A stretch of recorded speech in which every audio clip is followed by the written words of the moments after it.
Hello everyone, my name is Akshay और शुरुआत करते हैं आज अपने अगले लेक्चर की सॉल्यूशन के अंदर। तो लास्ट लेक्चर तक हम पढ़ चुके हैं ideal and non ideal solution के बारे में। उससे पहले हमने कोलिगेटिव प्रॉपर्टीज के बारे में पढ़ा था। उससे पहले हमने सॉल्यूशंस जिसके अंदर एक नॉन वोलाटाइल लिक्विड हो और एक वोलाटाइल लिक्विड हो या फिर दोनों वोलाटाइल हो, उनके सॉल्यूशंस के प्रोसेस के बारे में हमने देखा था। वो आई थिंक तुम लोगों को सारी चीज़ें समझ में आई होगी। आज का लेक्चर जो भी होने वाला है वो एक तरीके से लास्ट लेक्चर होने वाला है रिलेटेड टू सॉल्यूशन। काफ़ी ध्यान से देखना है, काफ़ी ध्यान से चीज़ों को समझना है। आज के लेक्चर के अंदर मैं बात करने वाला हूं कि सपोज अगर मैं किसी लिक्विड के अंदर किसी गैस को मिक्स करता हूं तो उस पर क्या इफेक्ट पड़ेगा, उसकी प्रोसेस में क्या चीज़ें चेंज होगी। ठीक है, काफ़ी ज़्यादा इंपॉर्टेंट लेक्चर है, ध्यान से देखोगे। तो आज का लेक्चर में शुरुआत करता हूं solutions of gases in liquids. Liquid के अंदर गैस को अगर हमने मिक्स किया तो किस तरीके से सॉल्यूशन पे फर्क पड़ेगा या कौन कौन से फैक्टर उस चीज को अफेक्ट करते हैं, ये सारी चीजें आज हम पढ़ने वाले हैं। तो सबसे पहले मैं यहाँ पे बात करूंगा, इसके अंदर जो सबसे इंपॉर्टेंट चीज हमारे सिलेबस के अंदर है वो है कि क्या लिक्विड्स के अंदर जो भी गैसेस हम मिक्स करते हैं उनकी सॉल्युबिलिटी के बारे में हमें क्या क्या चीजें पता चलती है। ठीक है, तो सबसे पहले बोलना चाह रहा हूं factor affecting solubility of gases in liquids. कौन कौन से फैक्टर है जो लिक्विड्स के अंदर गैसेस की सॉल्युबिलिटी को अफेक्ट करते हैं या उनकी प्रोसेस को बताते हैं। तो आई थिंक चीजें क्लियर हो रही होगी कि मैं कौन से टॉपिक की बात कर रहा हूं। मैं लिक्विड के अंदर गैस के मिक्सचर को एक्सप्लेन करने की कोशिश कर रहा हूं। पहला फैक्टर जो यहाँ पे मैं तुम्हें एक्सप्लेन करने वाला हूं वो है nature of the gas and the solvent. Gas का नेचर और सॉल्वेंट का नेचर यहाँ पे डिपेंड करेगा। जिस गैस के अंदर हम उसको भेज रहे हैं या जिस गैस के अंदर हम उनको मिक्स कर रहे हैं उसका नेचर क्या है वो ऑफकोर्स डिपेंड करेगा। देखा क्या गया है, जनरल कंडीशन की बात करें, अगर मैं जनरली बात करूं, जनरल कंडीशन की बात करूं तो देखा ये गया है कि gases which can be easily liquefied are more soluble.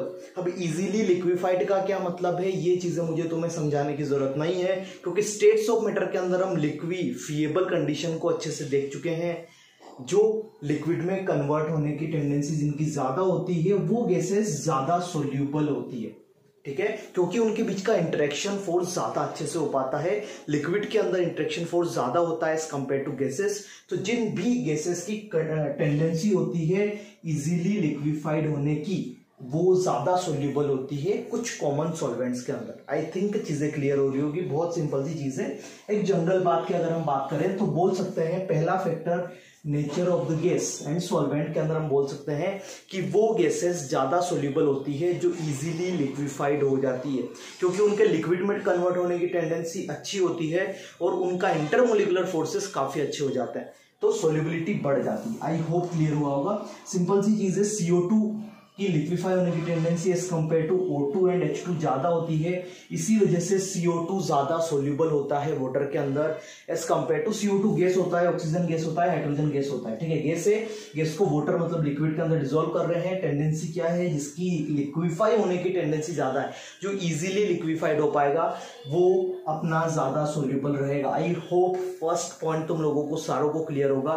पहला पॉइंट सिंपल सा है कि जिसके इजीली लिक्विफाइड होने की टेंडेंसी होगी उसका सोल्यूबल होने की टेंडेंसी ज्यादा होगी। पहला पॉइंट क्लियर है। सेकंड पॉइंट की बात करूंगा, बहुत ज्यादा इंपॉर्टेंट पॉइंट है, ध्यान से सुनोगे, कंफ्यूजन क्रिएट नहीं होना चाहिए। ये चीज बहुत बहुत इंपॉर्टेंट है।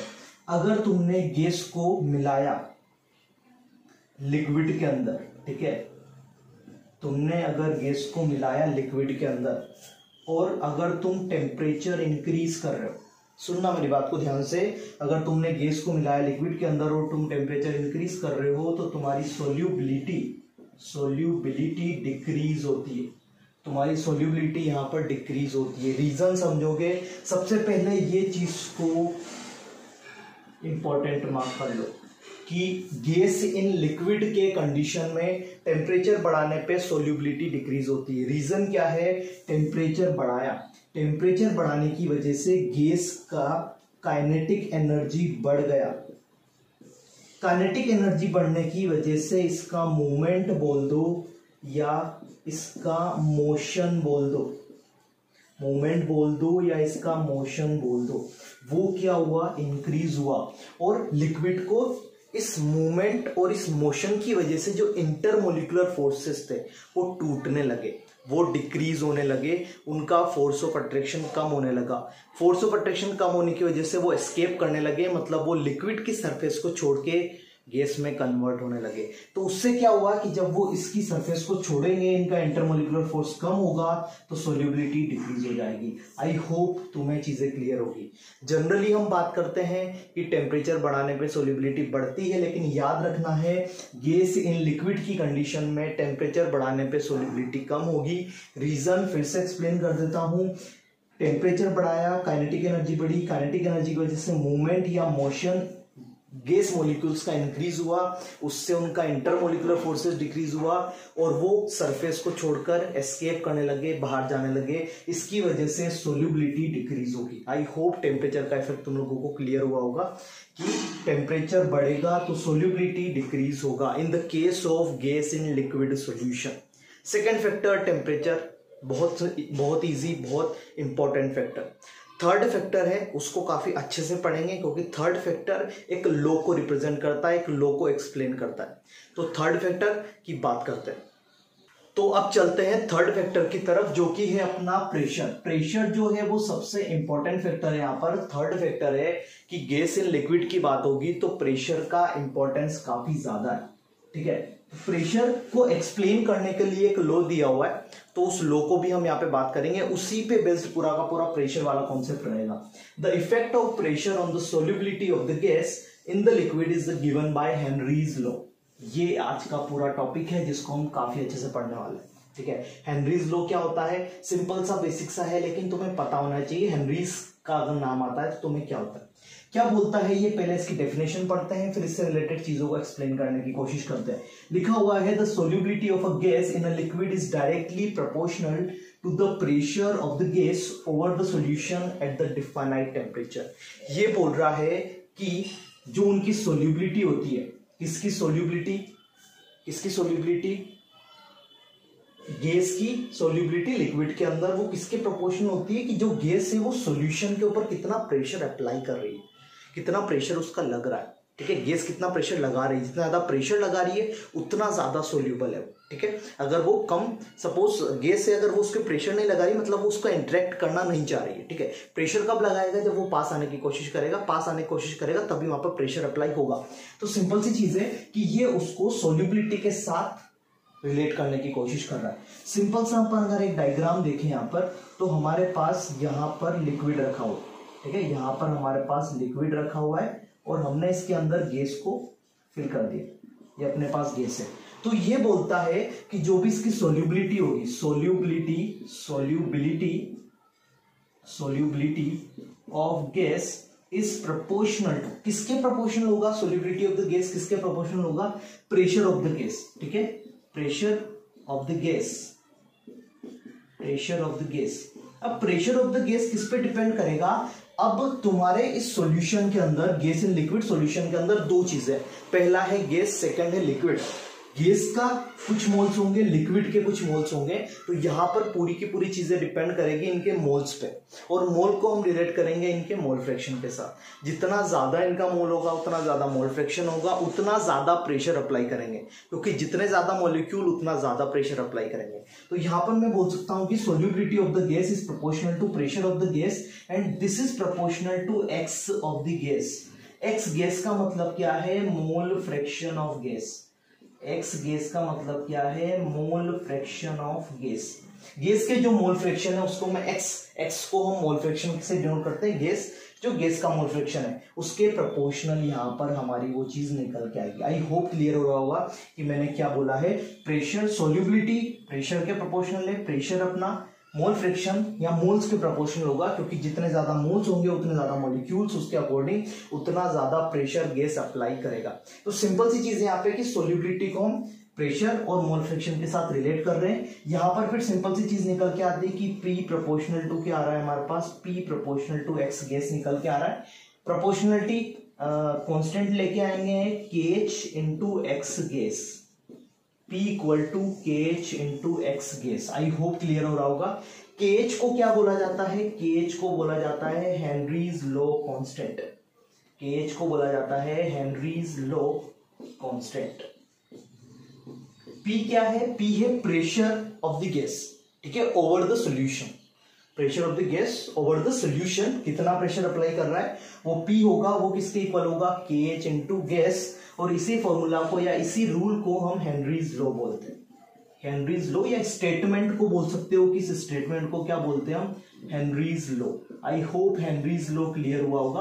और क्यों इसके साथ रिलेट करने की कोशिश कर रहा हूं, मोल फ्रैक्शन के साथ क्यों रिलेट करने की कोशिश कर रहा हूं, बेसिक चीजें तुम्हारे यहाँ पे क्लियर हो रही होगी। Solubility of the gas pressure के प्रोपोर्शनल है, क्योंकि जितना ज्यादा प्रेशर अप्लाई कर रहे हैं मतलब उतना ज्यादा मॉलिक्यूल अट्रैक्ट हो रहे हैं, और अट्रैक्ट होने की वजह से उतना जितना उनका मोल फ्रैक्शन होगा उतना ही ज्यादा आपको प्रेशर लगेगा। तो यहाँ पर मैंने इन सबको एक साथ रिलेट किया और ये फॉर्मूला यहाँ पे तुम्हारे सामने लिखा है, P is equal to KH into x gas. I hope clear हुआ होगा, बहुत बेसिक सा क्वेश्चन यहाँ पे समझा रहा। KH का यूनिट की बात करें तो देखो X जो होता है मोल फ्रैक्शन, इसका कोई यूनिट नहीं होता, तो KH का यूनिट किसके बराबर होगा, प्रेशर के यूनिट के बराबर। मतलब ATM हो सकता है, बार हो सकता है, जो भी यूनिट प्रेशर की होती है वो सारी की सारी यूनिट KH की होगी। ठीक है, सेम एज प्रेशर, यूनिट की बात करूं तो सेम एज प्रेशर। प्रेशर की यूनिट जो होती है सारी की सारी यूनिट तुम KH के अंदर अप्लाई कर सकते हो। डिपेंड करता है क्वेश्चन पे, जो इसका यूनिट होगा उसी यूनिट में तुम्हें KH की वैल्यू पुट करनी है। सपोज KH की वैल्यू तुम्हें बार के अंदर दी हुई है और प्रेशर तुम्हें ATM में बोला है, तो पहले बार को कन्वर्ट करो ATM में, और कन्वर्जन वाली चीजें जो कि हमेशा से तुम्हारे काम में आती रही है उसको अप्लाई करना है। आई होप क्लियर हुआ होगा। हेनरीज लॉ के बारे में कुछ कॉन्सेप्ट क्लियर हुए होंगे। हेनरीज फॉर्मूला यहाँ पे तुम्हें यहाँ पे समझ में आया होगा। अब कुछ दो न्यूमेरिकल कर लेते हैं रिलेटेड टू हेनरीज लॉ, तो तुम्हारे कॉन्सेप्ट और ज्यादा यहाँ पर क्लियर हो जाएंगे। इसके बाद चलते हैं कुछ क्वेश्चंस यहाँ पे ट्राई कर लेते हैं, देखते हैं कि किस तरीके से हेनरीज लॉ के क्वेश्चंस को हम करेंगे। फर्स्ट क्वेश्चन लिखा हुआ है, पहले पढ़ देता हूं फिर चीजें समझते हैं। लिखा हुआ है the partial pressure of ethane, sorry ethane है यहाँ पर, और a saturated solution containing 6.5 into 10 to the power -2 gram of ethane. ठीक है, कितना ग्राम है इथेन का, फर्स्ट कंडीशन में W1 में यहाँ पे लिख देता हूं, वो है 6.56 इंटू 10 की पावर -2 ग्राम। चीज क्लियर है यहां तक।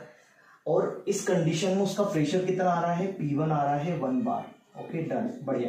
सेकंड चीज चलते हैं, if the solution contains 5.00 into 10 की पावर -2 ग्राम इथेन, W2 दिया हुआ है 5.00 इंटू 10 टू द पावर -2 ग्राम, तो हमें बोला है कि इस कंडीशन में P2 कितना होगा। What should be the partial pressure of the gas. Of course यहाँ पे हम पार्शियल प्रेशर ही निकाल रहे हैं, ठीक है, क्योंकि लिक्विड की वजह से भी प्रेशर लग रहा होगा, लेकिन हम यहाँ पे ओनली गैस की वजह से बोलते हैं। इसकी वजह से अगर मैं तुम्हें हेनरीज लॉ का जो फॉर्मूला मैंने तुम लोगों को बताया उसके अंदर मैंने बोला है कि प्रेशर ऑफ द गैस, वहां पे partial pressure of the gas एक अच्छी चीज हो सकती है, मतलब वही एक तरीके से हम बोलेंगे। ठीक है, लेकिन आई थिंक तुम लोग समझ चुके होंगे। तो देखो यहाँ पे जो भी प्रेशर लगेगा ना, वो प्रेशर किसके प्रोपोर्शनल होगा, जितना की वेट है, क्योंकि वेट के अकॉर्डिंग मोल्स आएंगे, मोल्स के अकॉर्डिंग मॉलिक्यूल्स आएंगे। ठीक है, सिंपल कुछ नहीं करना है, बस यहाँ पे तुम्हें करना है P1/P2 is equal to W1/W2, है ना। अब P1 की वैल्यू कितनी है, P1 की वैल्यू 1 है, डिवाइडेड बाय P2 है, इज इक्वल टू W1 की वैल्यू कितनी है 6.56 into 10 to the power -2 divided by 5.00 into 10 to the power -2। I hope clear होगा। मैंने क्या किया हुआ यहाँ पे, कुछ नहीं करना है, सिंपल से यहाँ से P2 की वैल्यू निकालनी है। P2 की वैल्यू आएगी 0.762 बार, 0.762 बार यहाँ पे हमारी वैल्यू निकल के आएगी। काफी सिंपल सी चीज है, आराम से कर सकते हो। P2 की वैल्यू आएगी 0.762 बार। ठीक है, क्योंकि सिंपल सा है यहाँ पे कि जितना मास होगा उतना ज्यादा प्रेशर अप्लाई करेगा, क्योंकि मोल फ्रैक्शन भी एक तरीके से वही चीज है। तो सिंपल मास वाला क्वेश्चन देके भी वो तुमसे ये चीज करवा सकता है। ठीक है, तो अगर मैं तुम्हें बोलूं तो हेनरीज लॉ के अंदर एक ये चीज भी हो सकती है कि M प्रोपोर्शनल टू प्रेशर, ये भी बोल सकते हो, है ना, M प्रोपोर्शनल टू प्रेशर भी बोल सकते हो, ये भी हेनरीज लॉ ही बोल रहा है। चीज क्लियर है, क्योंकि वही मोल फ्रैक्शन के साथ रिलेट कर रहा हूं। अगला क्वेश्चन है, Henry's law constant for carbon dioxide in water is 1.67। मतलब हेनरीज लॉ कांस्टेंट दिया हुआ है, मतलब KH की वैल्यू दी हुई है फॉर कार्बन डाइऑक्साइड, जो की वैल्यू है 1.67 into 10 to the power 8 pascal. I hope सभी को क्लियर होगा। 1.67 into 10 to the power 8 pascal at 298 kelvin. Temperature mention किया हुआ है 298 kelvin. Calculate the mole fraction of CO2, हमें x CO2 यहाँ पे फाइंड आउट करना है। ठीक है, इन 500 ml of soda water when packed under 2.5 ATM of CO2, मतलब प्रेशर ऑफ CO2 दिया हुआ है, प्रेशर ऑफ द गैस दिया हुआ है 2.5 ATM। सिंपल सा क्वेश्चन है, आराम से ट्राई कर सकते हो। सिंपल सी एक और चीज हमें यहाँ पे याद रखनी है कि प्रेशर जो दिया हुआ है वो एटीएम में दिया हुआ और केज का जो वैल्यू है वो पास्कल के अंदर है। तो यहाँ पे तुम्हारा सबसे मेन काम रहेगा कि यूनिट को सेम करना। तो मैं इस वाली यूनिट को पास्कल के अंदर कन्वर्ट कर देता हूं। तो 2.5 इंटू 1.01325 इंटू 10⁵ पास्कल हो जाएगा। ये वैल्यू निकल के आएगी 25331.5 पास्कल। आई होप क्लियर होगा। कैलकुलेट कर लेना एक बार, मल्टीप्लाई कर लेना, आंसर अपने आप निकल जाएगा। ठीक है, अपने आप निकल जाएगा आंसर, उसको कैलकुलेट कर लेना। अगली चीज मैं यहाँ पे तुम्हारे साथ एक्सप्लेन कर रहा हूँ, उस चीज को समझोगे यहाँ पर कि वो चीज है क्या एक तरीके से। तो pressure of CO2 is equal to 2.5 into 1.01325 into 10⁵ pascal. तो ये इतना पास्कल अपने पास निकल के आया। इसके बाद pressure of CO2 is equal to KH into X gas वाला फॉर्मूला लगेगा। तो यहां से तुम्हारे पास जो वैल्यू किसकी पूछ रहा है, X गैस की पूछ रहा है, तो X gas is equal to होगा PCO2 डिवाइडेड बाय KH, है ना। बिल्कुल सही बोल रहा हूँ। ऑफकोर्स थोड़ी सी जगह हम यहाँ पे बना लेते हैं ताकि हमारा क्वेश्चन थोड़ा हम अच्छे से देख पाएंगे। X गैस की वैल्यू फाइंड आउट करना है। PCO2 की वैल्यू कितनी है 25331.5 डिवाइडेड बाय, यहाँ पर अपने पास केज कितना दिया हुआ है 1.67 इंटू 10⁸ पास्कल। बिल्कुल सेम चीज है, सेम बोल रहा हूं मैं। ये आंसर आएगा तुम्हारे पास 1.25 इंटू 10⁻³ ये मोल फ्रैक्शन। तो देख पा रहे होंगे ना कि गैस के मोल्स काफी ज्यादा कम है, काफी कम मोल्स है, 10⁻³ के अंदर मोल फ्रैक्शन जा रहा है, मतलब गैस का अमाउंट काफी ज्यादा कम। आई होप क्लियर होगा, दोनों क्वेश्चन क्लियर हुए होंगे related to Henry's law. Henry's law समझ में आया होगा कि हेनरीज लॉ क्या होता है। तो ये पूरी की पूरी बात की हमने कि अगर लिक्विड के अंदर गैस को मिक्स कर रहे हैं तो किस तरीके की कंडीशन होती है, कौन कौन से फैक्टर अफेक्ट करते हैं, नेचर अफेक्ट करता है गैस का, टेम्परेचर अफेक्ट करता है, प्रेशर वहां पे हमें अफेक्ट करता है। तो कुछ दो क्वेश्चन यहाँ पे हमने ट्राई किए जिनको करने के बाद तुम्हें क्लैरिटी आई होगी रिलेटेड टू हेनरीज लॉ। तो यहाँ पे तुम्हारा सॉल्यूशन चैप्टर खत्म हो जाता है। इसके बाद एक और चीज बचती है एजियोट्रोपिक मिक्सचर के बारे में। तो उससे रिलेटेड एक पीडीएफ, वो पूरा थ्योरेटिकल पार्ट है, उससे रिलेटेड एक पीडीएफ मैं तुम्हें डिस्क्रिप्शन बॉक्स के अंदर प्रोवाइड कर दूंगा। मैं थोड़ा सा टॉपिक का नाम लिख देता हूँ। टॉपिक है एजियोट्रोपिक मिक्सचर। तो ये इस टॉपिक की एक पीडीएफ में तुम लोगों को प्रोवाइड कर दूंगा। आई थिंक वो पीडीएफ से तुम लोग चीज समझ जाओगे। फिर भी अगर तुम्हें कोई प्रॉब्लम लगता है कि हाँ सर इस पे भी एक छोटा सा लेक्चर आप हमें बना के एक बार और बेटर तरीके से कर सकते हैं, तो मुझे एक बार बता सकते हो ताकि मैं तुम्हें बाकी करवा सकता हूँ। अदरवाइज चैप्टर यहाँ पे खत्म हो चुका है। क्वेश्चंस ट्राई कर सकते हो, नए नए क्वेश्चंस ट्राई कर सकते हो, ठीक है। और JEE advance, JEE mains, NEET के क्वेश्चंस तुम यहाँ पे लगा सकते हो। आई होप कर पाओगे सारे कॉन्सेप्ट समझने के बाद। बाकी नेक्स्ट चैप्टर जो रहेगा अपना, जो नेक्स्ट लेक्चर से शुरुआत करने वाला हूँ वो है इलेक्ट्रोकेमिस्ट्री। नेक्स्ट लेक्चर से जो आने वाला है वो है अपना नेक्स्ट चैप्टर इलेक्ट्रोकेमिस्ट्री। बहुत ज्यादा इंपॉर्टेंट चैप्टर, ठीक है। 4 चैप्टर बहुत ज्यादा इंपॉर्टेंट है फिजिकल केमिस्ट्री में। Ionic equilibrium, thermodynamics, electrochemistry, atomic structure, बहुत ज्यादा इंपॉर्टेंट चैप्टर्स की गिनती में आता है। इंपॉर्टेंट है, ध्यान से पढ़ेंगे, आराम से पढ़ेंगे, चीजों को समझते हुए जाएंगे, अच्छे लेवल पे पढ़ेंगे, ठीक है। बाकी सॉल्यूशन यहाँ तक हो चुका है। जो भी चीजें, जो भी डाउट्स अगर तुम लोगों को आते हैं रिलेटेड टू सॉल्यूशन, तो मुझसे तुम कांटेक्ट कर सकते हो और मुझसे बात कर सकते हो। बाकी आज के लेक्चर के अंदर इतना ही रखूंगा। काफी छोटा लेक्चर है क्योंकि चैप्टर खत्म हो चुका है, तो मैं भी कुछ नहीं कर सकता, ठीक है। बाकी मिलते हैं नेक्स्ट लेक्चर में कुछ नई चीजों के साथ, नए चैप्टर के साथ और नई एनर्जी के साथ। तब तक के लिए रहेगा मेरी तरफ से बाय।